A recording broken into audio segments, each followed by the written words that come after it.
Hello and good afternoon, good evening, good morning, wherever you are in the world.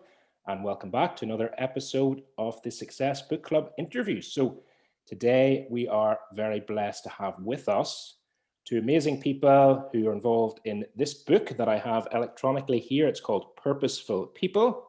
And Chris also has a copy right there, a hard copy, brilliant, with the subtitle being Business Leaders Making a Difference. So with us today, we have Chris Paton, who is the creator of the book, along with 19 other authors, one of which is Sarah Downs, who's also with us today. So first of all, a really, really big welcome from everybody watching and listening to yourselves. And if you'd like to just give us a 30-second, 1-minute intro, that would be brilliant. So starting with yourself, Chris, welcome. Thank you, Richard. Yes, and hello, everyone. So my name's Chris Paton. And I served in the Royal Marines, the UK Royal Marines, part of the UK Armed Forces for just over 18 years in all sorts of interesting parts of the world, as you'd imagine. But for the last 10 years, I've been running a consultancy that helps with strategy and planning, essentially, and achieving strategies. So a lot of it is around enabling and empowering the organization's own team. So creating the psychological safe space for that to happen and giving them the tools to be able to do it. Working with teams on transformation and change, or that side of things, growth, whatever it's going to be, launching new products. And we work with the team, the internal team, to help give them the skills to put together a really good plan. And then towards the end, we game it. And we essentially test the plans to make sure they're fit for purpose, because that cycles back to my time in the military, where we always used to pressure test plans before we actually walked out of the door to make sure that they were robust. Really enjoyed what I've been doing for the last 10 years, to be honest. Had a bit of an epiphany around my own personal purpose and what makes me tick, but I'm sure we'll get into that later on in the program. And around supporting my family and friends and colleagues. So that's more or less me in a nutshell. Brilliant, Chris. Thank you so much. Yeah, we'll definitely get into some of that for sure. And Sarah, over to you. Welcome. Oh, hi, everyone, and thanks for your time and listening. Today, my name's Sarah Downs, and like Chris, I've got a bit of a mixed career history. I started off life in nursing and worked in a trauma unit up until 10 years ago, when I was diagnosed with epilepsy and got kicked out of nursing. I could have gone back a few years seizure free, so NHS don't kick you out forever. But ended up in the big bad world of business and found that my transferable skills really led me into the world of strategy and also sales and business development. So for the last 5 years, I've been working as a consultant. I have a company now called Curated with a team of 7, and we are supporting business leaders in revenue growth and driving sales performance using data. And I really take a lot from my nursing background. It's amazing how alike the sales process is to the nursing process, actually. And I love people. I'm passionate about people and helping people, and I've now found a way to do that in business. Instead of nursing. Brilliant. Thank you so much, Sarah. And this is one of the things I resonate so much with, that all three of us have in common, is this idea of a transition. So obviously I had a seafaring career. I was traveling the world for many years. And then I had this kind of sort of confusion and what I do next kind of thing. So we'll definitely talk to you about that as we go on, Sarah, for sure, because I know there'll be people listening who share that same kind of challenge, let's say, at some stage. But first of all, I'd love to talk, Chris, about the book itself. So tell us, how did the idea of the book come about, and how do you even start getting 20 thought leaders of the caliber that the authors are to come together? How does that work? Very good questions. The initiative and the inspiration for the book essentially came a little bit out of the blue. I'll be honest. Through networking, like as a lot of us have been doing lately, virtually, it's almost enabled networking to take on a whole new level. Because whereas we used to go off and shake hands with people and exchange business cards in some hotel foyer somewhere, you now get the opportunity to to do it virtually, and perhaps that's a bit more meaningfully. And through that, I met Karen McDermott, who is the head of KMD Books, the publisher. And we were just chatting online, essentially, and she was describing an initiative that she had started around anthologies and getting groups of authors together into an anthology. And she felt it was a more powerful concept than a single author writing a book, even though, you know, she's published a huge number of very successful single author books. And I was kind of intrigued by it, really. And I thought, well, you know, what could we do? How could we go about it? And at the same time as it happened, I had quite a lot of my own network talking to me about how you make sense of all the uncertainty that was going on right now, what becomes your compass heading and your capstone, if you like, to the sense of direction that you're going in. And I thought, well, is there something that I can do here with potentially 19 other authors to help people with stories of coping with uncertainty, with resilience, and how people have used their purpose to do that, and their own sense of purpose, and what are people's understandings of that. So I got in touch with people from my network that I felt had compelling stories to tell, and really interesting angles on this. So I almost deliberately didn't go to 19 very similar people. I went to 19 very different people with very different backgrounds, very different career sectors.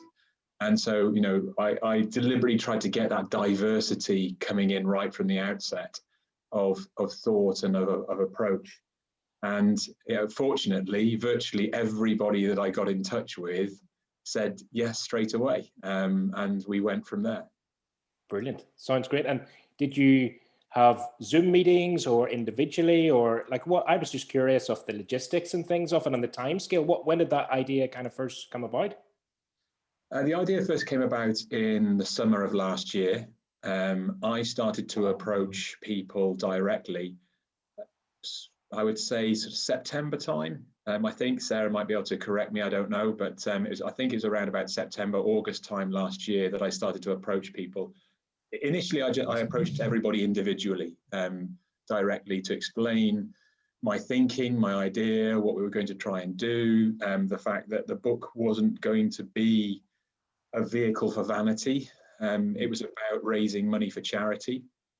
So all of the proceeds were going to go to charity, and I needed people to be comfortable with that right from the outset. Yeah. But then, yes, you're right. Essentially, it was getting together things like a group for all the authors on LinkedIn, so that we could all see what we were doing and share messaging on LinkedIn, but also getting people together regularly for calls on Zoom, sending out lots of update emails, occasionally having to resort to emails that said who's on the naughty step, so that they would actually then deliver what they'd been asked to deliver in the timeline they had. But yeah, it was kind of done as a combination of group calls, individual calls, emails, and messaging like that. Brilliant. And so over to you, Sarah. What was it like to get an email from Chris asking you to be involved? I'm trying to remember if it was an email or a phone call. I feel like it might have been a phone call, first of all, Chris. Yeah. I was surprised. I wasn't surprised that Chris had decided to, create and run the project, and I knew it would do well, but I was surprised at being asked. I think most of the authors felt the same way. We've spoken about it a lot through the process, a bit of a why me, because you don't see in yourself what others see in you. We're all aware of that. And we're also, most of us are business owners or senior level executives, very busy. And it felt a bit, okay, this is a tight deadline. We had to have our drafts in by Christmas. But what really hooked me in was the why. It was the purpose of the project, and that was raising money for the charities involved. I think for most of the authors, that was the turning point, because, I had never grown up wanting to be an author or a best-selling author, as I know some people do, and had never really thought about writing a book to build personal brand. as I know many have. But the fact that I only had to write 2,500 words, there was going to be help when I got stuck.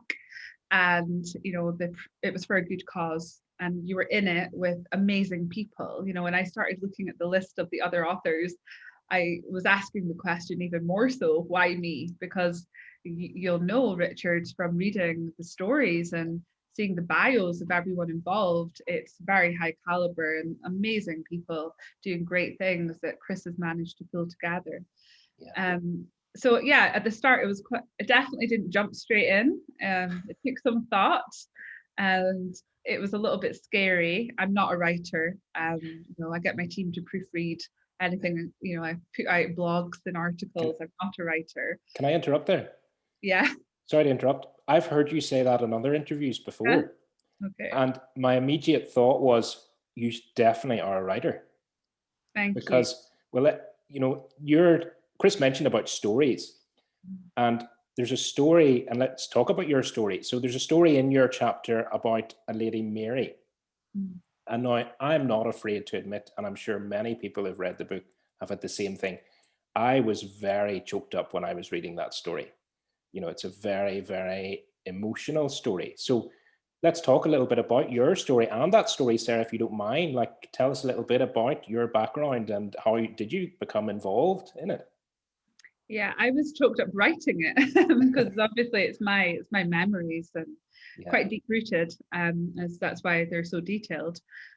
How did I get involved with nursing, you mean? Or how did your journey sort of come to this point, as it were, in a nutshell sort of thing, or So in my chapter, I start, as you know, at 9 years old.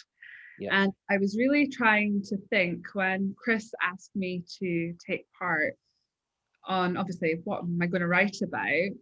And then go a little bit deeper into, where did my purpose really come from? Where did I get started? What are some of my earliest memories of being inspired by others and their actions that, then had a knock-on effect into what I wanted to do with my own life? And I tell the story right at the start of my chapter. When I was 9 years old, my mum too is a nurse. And at the time, she was working in a care home. And my sister and I were dragged along at least once or twice a year to bake sales with, the residents. And something happened. I'm not going to give too much away. People can buy the book and read it for themselves. But it was the first time I really remember being inspired. And there were obviously other memories thereafter. And throughout the process of writing this chapter, what I did is I just, as things came to me, I would create voice notes on my phone, and then I sat down and pulled them all together, and it was all stories. Every single part of my chapter is storytelling. And when I got into nursing, I just knew I was in the right place, and it absolutely aligned with my purpose. But what I also go on to talk about in the chapter is when I had to leave nursing, and like I said, it was on medical terms, it was not out of choice when it happened initially. I really did feel like I'd lost my purpose, because I didn't understand at that point how I could really help people on a personal level and feel fulfilled through doing so in the world of business. I saw it as, I guess like you do the movies a little bit. And certainly not sales. If you told me, 12 years ago I was going to end up in sales, I would have run a mile, because sales to me were, the dodgy suits as you walk into the car, sales showroom, and, a pack of wolves trying to get to you, or walking through the shopping center and someone trying to sell windows and doors.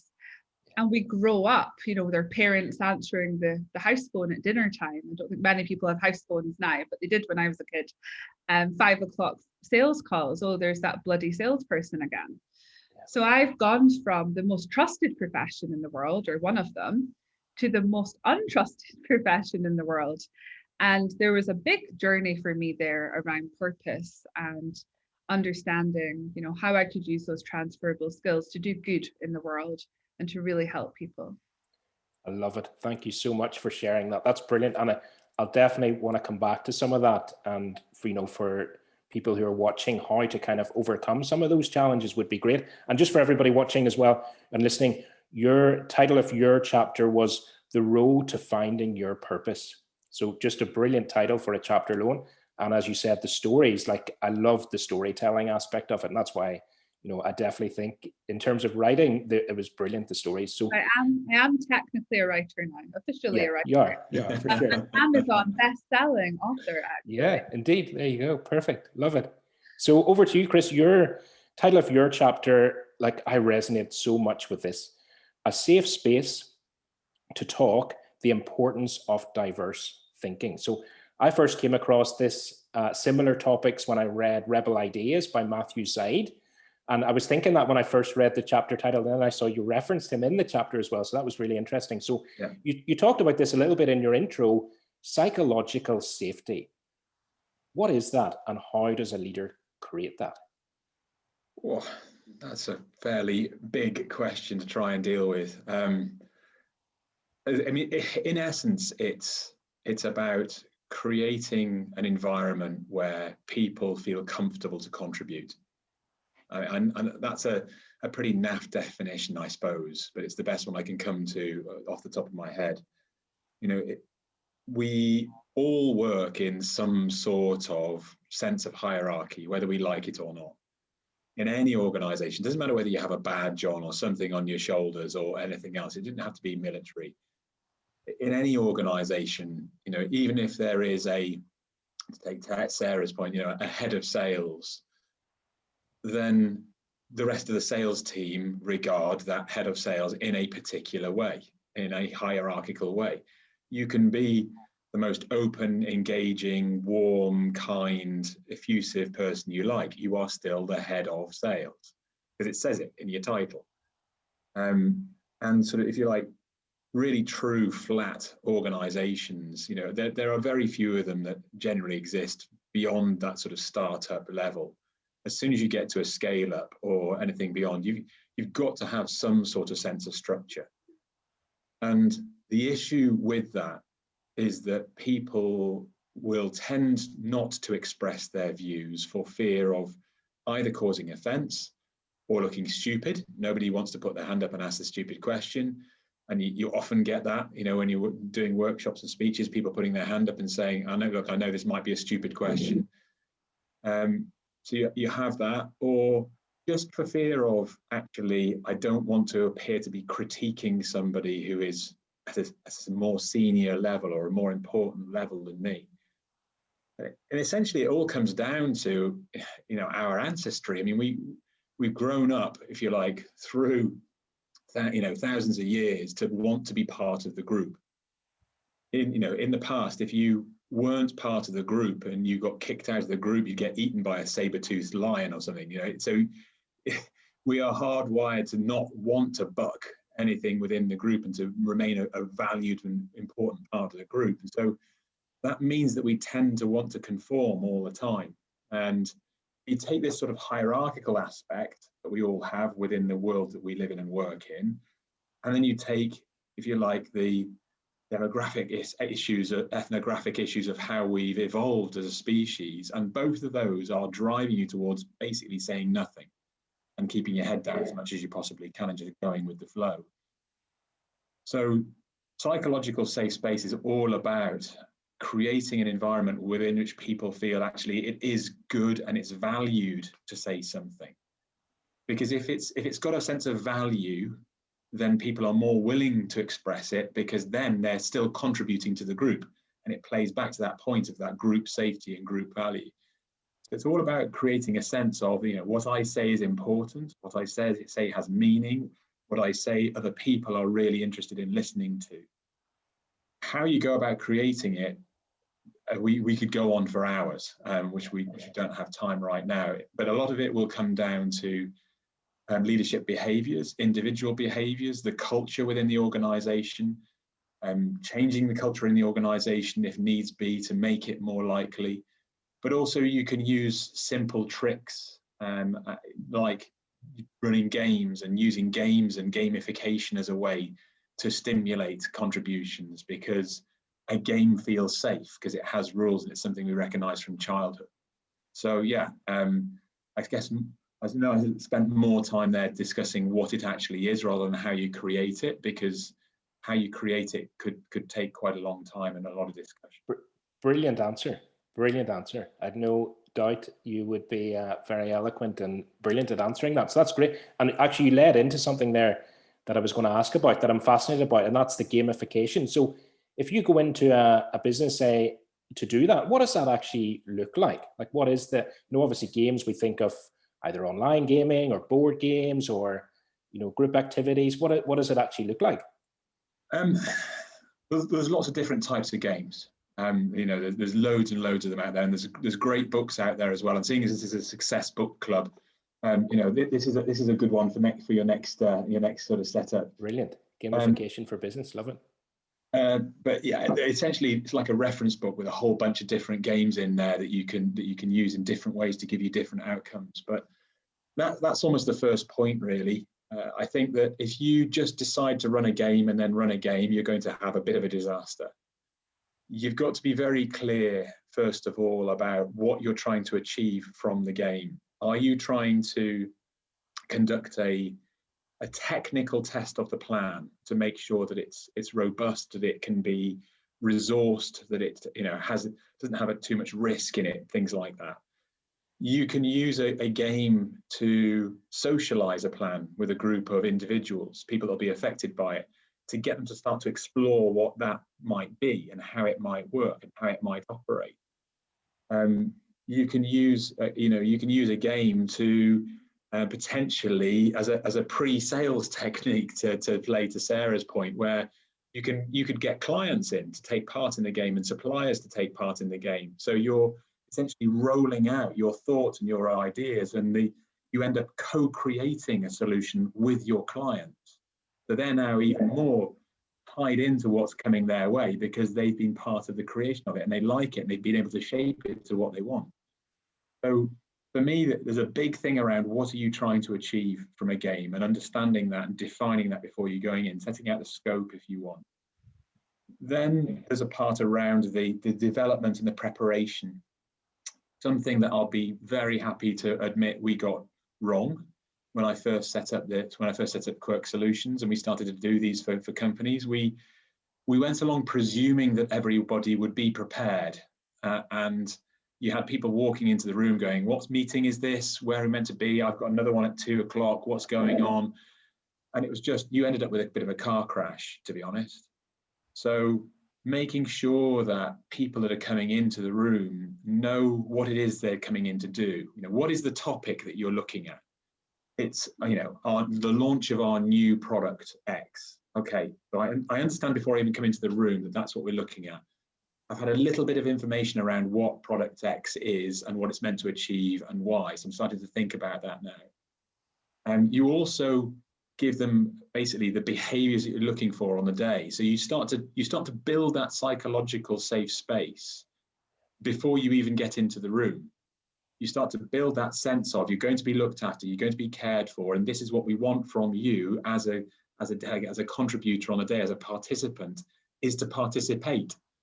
So bringing all of that through and helping people understand that is all really important. So yeah, understanding what you want to achieve, preparing people before they come in on the day so they know what they're doing and why they're doing it and what we want from them, and then running the session itself and making sure that you're capturing outputs so that you end up with something useful at the back end, something tangible like a report that says, here are the outputs. That's end to end, more or less what it looks like.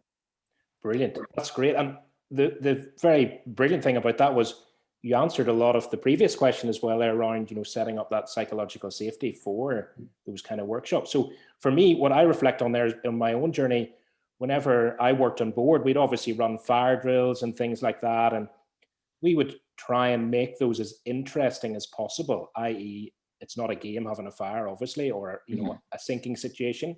But what the biggest observation we would often have in those situations was very often the people that we didn't really see as a leader, all of a sudden in that situation, this whole different strength came out whenever we put those kind of scenarios together. So I'm sure for so many different points of view, it's really interesting to see what happens within a team whenever you do make it more of a game. Would it be right? Yes, yeah, absolutely. Absolutely. Yeah, it is very interesting how you can almost use these games often as a talent development spotting opportunity to see who's really good within the organization and where they sit that you hadn't previously appreciated.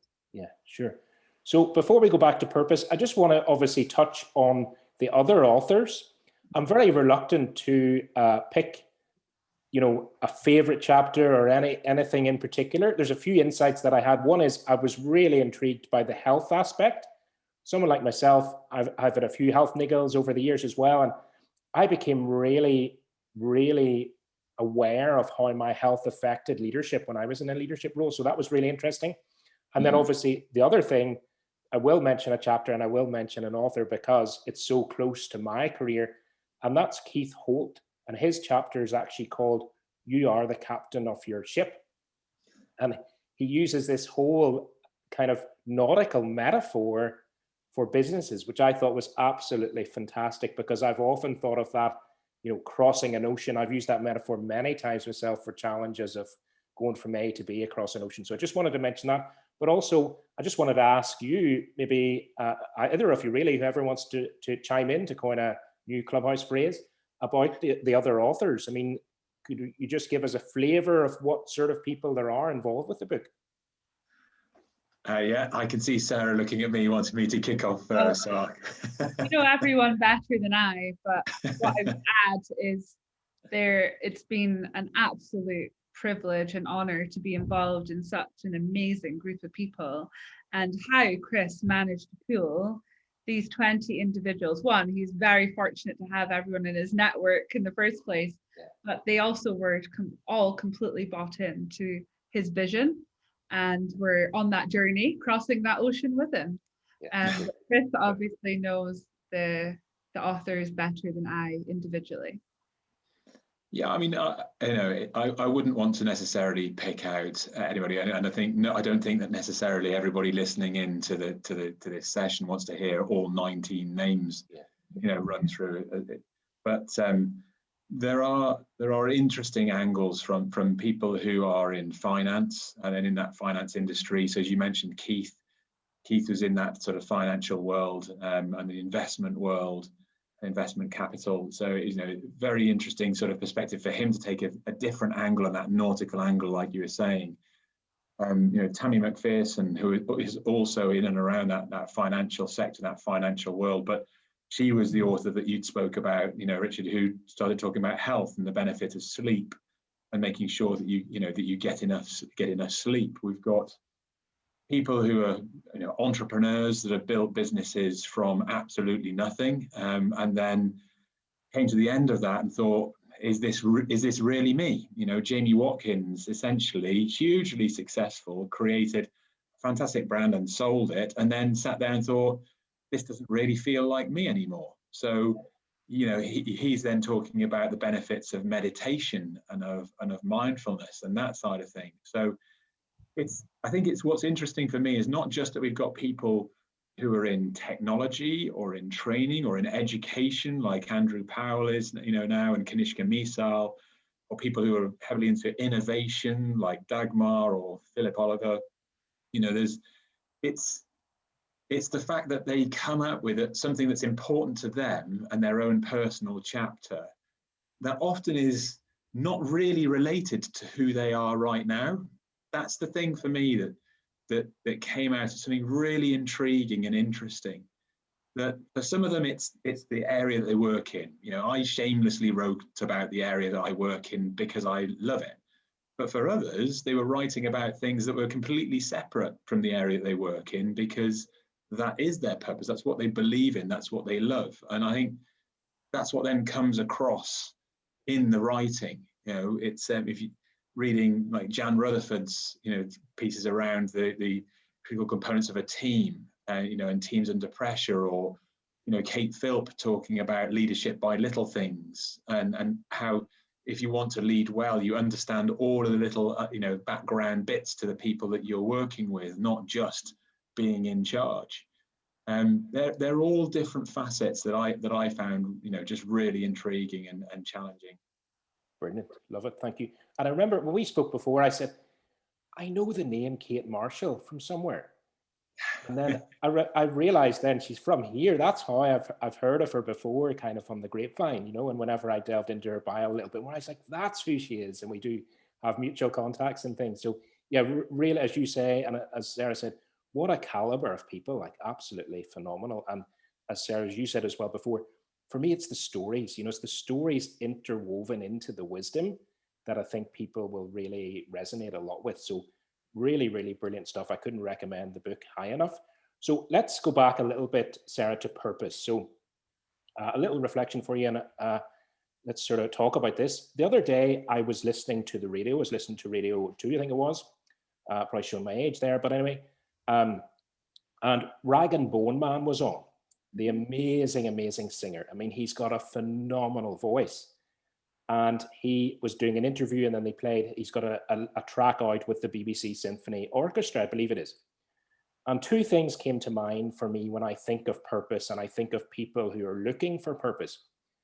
And I thought, wow, you know, those talented people. And I actually came home and I YouTubed it just to watch the video as well. After I was in the car listening to it, and I came home and I YouTubed it as well, just because it's such a great song.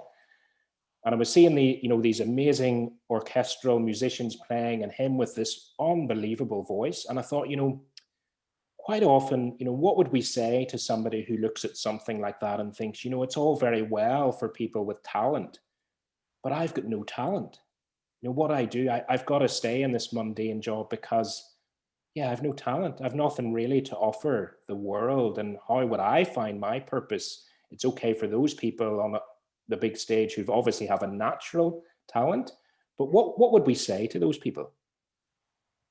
I don't necessarily believe that purpose is linked to your talent. I don't think you find a talent and then go, oh, I'm going to be purposeful around, this is my purpose. It's the other way around. You know, through your purpose and finding that purpose, your talents that have probably always been there will start to surface, because you're doing it for the right reason. You're doing it with passion. You understand the journey that you are going on, you know, your personal GPS, you know, if we've heard before, Chris. And I think, and I say this in the chapter, a lot of people spend too much time focusing on trying to find purpose instead of allowing it to come to them. And often we look at CEOs or, you know, celebrities, and we assume they have it all sussed. We assume they have it all worked out.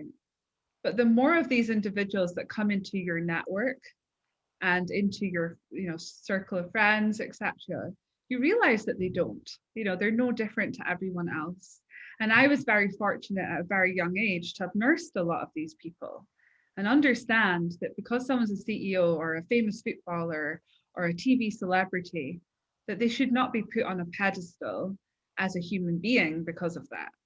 And they don't have it sussed and worked out any more than somebody that's a teacher or a nurse or, you know, anybody. Doesn't matter about the job title.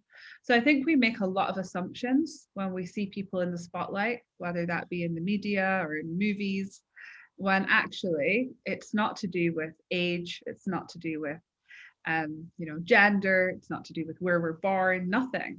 You know, we're all on our individual journey in life, and the purpose will come. I was very lucky and fortunate that mine came to me at quite an early age. It was still a battle, because once you're so driven by purpose, if something changes, it's even harder to overcome. Whereas if I hadn't been purpose driven before that happened, that transition probably would have been a bit easier, to be honest. So, but I know, and Chris, we've spoken about it as authors. Many of the authors have found their purpose in maybe their 40s or 50s or 60s. Yeah. That's okay. You know, everyone will find it in their own time. It's not a race. It's not a competition. It's a journey. Brilliant. Love it. So before I go over to Chris with that, the same kind of point, I can definitely agree with you, having worked obviously in the so-called glamour world of yachting and coming into a lot of the people that you talked about, both extremely wealthy and extremely famous. Yeah, they certainly, a lot of them don't have it all sussed as a lot of people would guess, you know. And the biggest thing I always said when I came home from a trip or whatever, and everybody was always, oh, who did you have on this time? And who have you met this time? And all the rest of it. And I would say, look, they're just human beings. And everyone would ask, what do they do? Like what? And I'd say, well, they're on holiday. They do what you or I do on holiday, you know, give or take a few other things perhaps. But you know, yeah, I totally get that. So that's great. And Chris, would you have anything to add to that in terms of finding purpose? Yeah, well, I think Sarah's last point is very pertinent for me, in so much as I think I only really understood or was able to define what my purpose was approaching my 50s, as I now am. But I've always been living that purpose. So I think that it's sometimes we don't realize that what we're doing is just naturally part of our purpose and what we do. And I think that in a funny way, you know, I read a lot of the books on purpose and that side of things, and, you know, was sort of almost wrestling myself with what my purpose might be. And the more that I tried to study it, the more that I tried to work out what my purpose was, the further out of reach it went as to my understanding of it. And it wasn't really until I almost stopped trying and just realized actually, I'll be honest, through doing the book and working with the other people in the book, that their different frames of reference, when I was reading their chapters, I suddenly started to understand what mine was. And it is, I guess, unsurprising that I was finding it difficult to define my own, because it ran counter to virtually all of my life. You know, for virtually all of my career, 2 careers, I've been either an officer, a leader, if you like, in the Royal Marines, and therefore in charge of people, or I've been running a business that now supports other businesses. And it wasn't until I started to realize that actually I'm personally at my best when I'm supporting somebody else, when I'm not essentially, if you like, the leader. And when I started to look at times in my military career where I performed really, really well, it was when I was almost part of a subordinate team supporting somebody else and helping somebody else. And then almost a penny dropped for me around, well, that's probably why I enjoy consultancy so much. It's why I enjoy doing what I do, because now what I do is I go in and try and help a business do better. And I help, you know, the people that have brought me into the business, I want them to look good. I want them to stand out and go, look at who, you know, look at what they brought in and how much of a difference it's made to our organization. So I suppose, you know, it was only when I started to do that through the book that I got these different lenses from different people, and reading the different chapters, it suddenly went, oh, I get it now. It's naturally what I've always done. I've always wanted to help other people and support other people, but I hadn't connected the dots because my career had always been about being in charge. And so it took some time for that to click and fall into place. Brilliant. Wow. There's so much in that. That was fantastic. And I can identify a lot because, yeah, quite often in society and those books you're talking about and things, it's about the term kind of stepping into the light is used a lot, and, you know, showing your talent and stepping out. Whereas perhaps, as you just said, you know, some people's real purpose is actually, you know, to be the supporting role, but in a very supporting role that other people can thrive and succeed, you know. So absolutely brilliant. I love that so much. Brilliant. So Sarah, over to you. I want to talk a little bit about lost purpose. I'm fascinated by this subject purely for selfish reasons, because I went through this myself, you know, coming from a career. And the other thing I'm fascinated with, which is tied in, is time limited careers. So whether, like you shared with us, you know, limited by a medical condition or limited by age, you know, whether it's sport or maybe the military or other things, you know, I'm fascinated by people making this transition. So tell us a little bit about that, and how did you navigate that? Okay, so obviously, like I said, right from 9 years old, I realized, I guess, without knowing at the time, that I was inspired by watching others help others. And I wanted to be able to make an impact and help people on a very personal level. And nothing grand, you know, just in making their lives that little bit easier, putting a smile on their face, calming them down, you know, just making people comfortable, and a little bit happier, maybe on a good day. And when I got into nursing, initially, I worked with the elderly, and I really enjoyed it because it was a slower pace, and we really got to build relationships. And a lot of the elderly used to say things to me like, I wish I'd done this, or I regret this. And when I was still, my late teens at that point, because this is when I was like auxiliary nursing right at the start. And I used to think, what do I want to think when I'm 96 years old? What regrets do I not want to have? If I was speaking to a 19-year-old when I'm 99, what do I want them to hear from me? And I don't say this in the books. I'm giving you some added info here. Yeah. But so when I went into nursing, that really helped to solidify that purpose.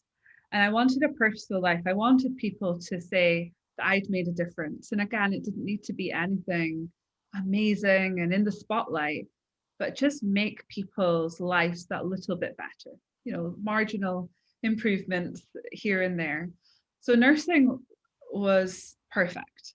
And when I got into the trauma unit, it was a much faster pace. I was working with people at the most vulnerable points in their lives. I had to build rapport and trust and relationships extremely quickly. It was very challenging. We had to learn to check in on ourselves and have a lot of self-awareness, because one minute you could be dealing with somebody getting some really bad news. The next minute you could be dealing with someone getting some great news, and then you could have a death, all within 2 hours. So it was like a roller coaster of emotion, and the self-awareness become very important, not on a daily basis, but almost a 30-minute basis, that checking in with self and being very aware of your emotion at that point in time. When I had to leave nursing after my epilepsy diagnosis, and which I obviously was not expecting, it really did come out of the blue. And, most people probably think you have epilepsy from childhood, which is not the case. Most people do get their diagnosis in adulthood. It changes a lot. I had to change career. I had to stop driving. All of a sudden, I was a risk to people. So I'd gone from being able to help people to actually being a risk to them. And that was one of the hardest parts of that transition, was realizing that I'd become dangerous to people that I wanted to help. That was really hard. Not so much danger to myself, but danger to others.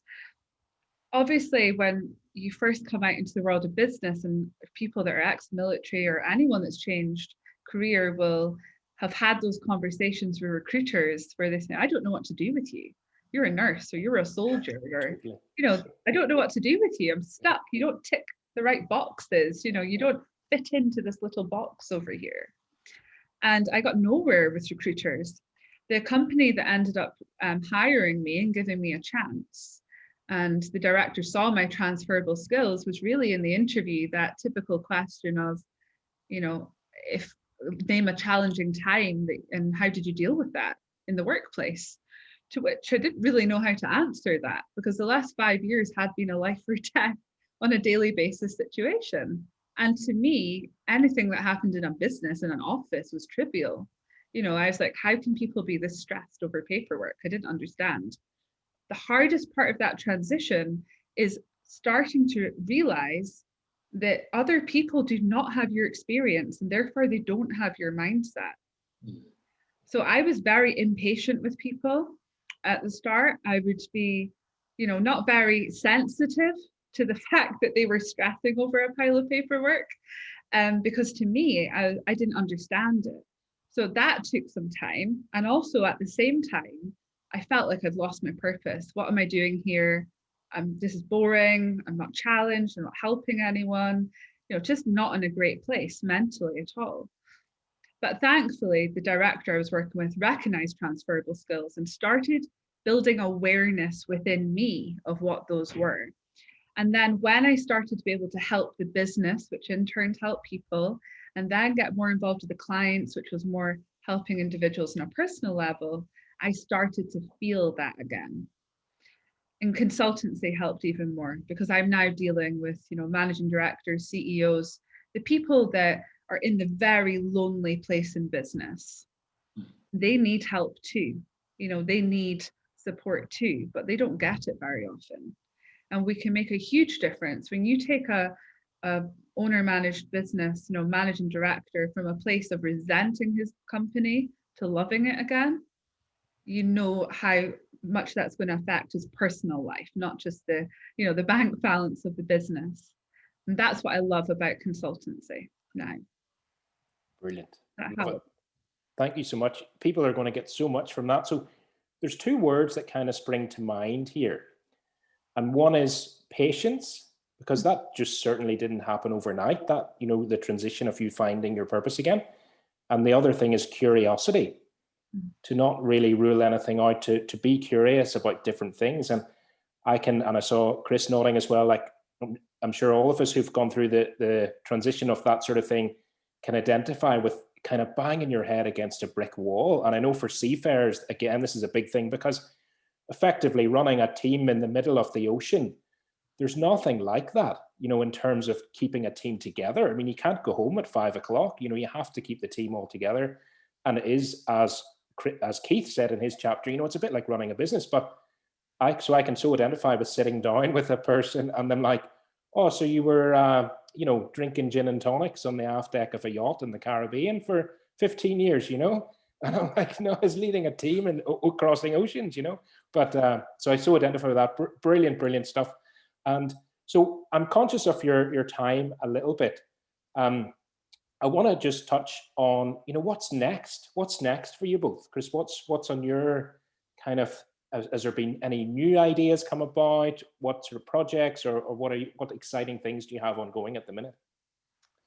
There won't be a book for a little while. You'll have no hair left, Chris, if you do another one straight away. It was a fantastic project, and I have to say that Karen and her team at the publisher did us an amazing service in terms of, as Sarah mentioned, supporting with things like the proofreading, the typesetting, the editing, guiding us all along the way. But yeah, I'm not keen to do something like that again for a little while. What we're actually focused on, to be honest, right now with the business is really supporting organizations that are trying to do their transformation and change. The world has been tipped upside down and given a good shake and dropped back out again. And lots of people, lots of organizations and people within those organizations are trying to work out what they're going to do about it and how they're going to make sense of it. So for me, the big project moving forward, to be honest, is to pick up as many of those individuals as I can. And carry as many of them as I can and give them a slightly easier ride, because that's essentially what I do. So anything that I can do in and around that is what I'm really aiming at right now. Brilliant. Wow. There doesn't sound like there's much more purposeful to that. And yet there's going to be so many people going through challenges at this time. So could you tell us, Chris, where's the best place for people to find you if they were wanting to get in touch with either your company or you personally? Yeah, sure. So the website is quirksolutions.co.uk. You'll be able to see on there the sorts of things that we do and how we go about it. And there's the usual contact capability through that. There's also lots of different case studies and reference material in there. So thought leadership kind of stuff, other podcasts and blogs and bits and pieces are all in there. So that's kind of a useful reference. Or people easily find me on LinkedIn under Chris Paton and Quirk Solutions, or on Twitter. Brilliant. Thank you. And over to yourself, Sarah. What have you ongoing at the minute? Anything exciting? Yeah, we're growing the team right now, so that's exciting. We've just hired number 7, and that's taking up a good bit of my time, but I'm really enjoying it because watching people grow and develop and hopefully become better than we are as directors in the company over time, it feels very it feels good. And so I'm focusing on growing the team, and like Chris, we are busy working with companies all around the world, really around change, but more in the commercial and sales side of it. So we're being used as more of like an interim chief revenue officer type consultancy. And the world of business has changed significantly, and that has impacted the world of sales. Obviously, we've gone much more online. Budgets have been held. There's a lot of change. So we're just helping leaders navigate the challenges and providing data-driven insight to help them make the decisions that they need to make to steer the ship in the right direction, really. Brilliant. Love it. So much gold in this. And I can definitely speak for people listening and watching that they're going to get an awful lot from this. And, definitely a great taster into the book. So for sure, another shout out about the book, Purposeful People, obviously available on all the usual places, Amazon, etc. And Karen McDermott as well deserves a shout out. The publisher that you mentioned there, Chris, who did an amazing job of helping you all out. So I just want to finish up, and we're just coming up to the top of the hour, and say on behalf of everyone, thank you so much for everything you've shared. There's so much wisdom in this conversation, and obviously so much wisdom in the book with the others authors as well. So thank you so much for being here. Thank you. You're very welcome. Cheers. Thank you. Thanks so much. Bye.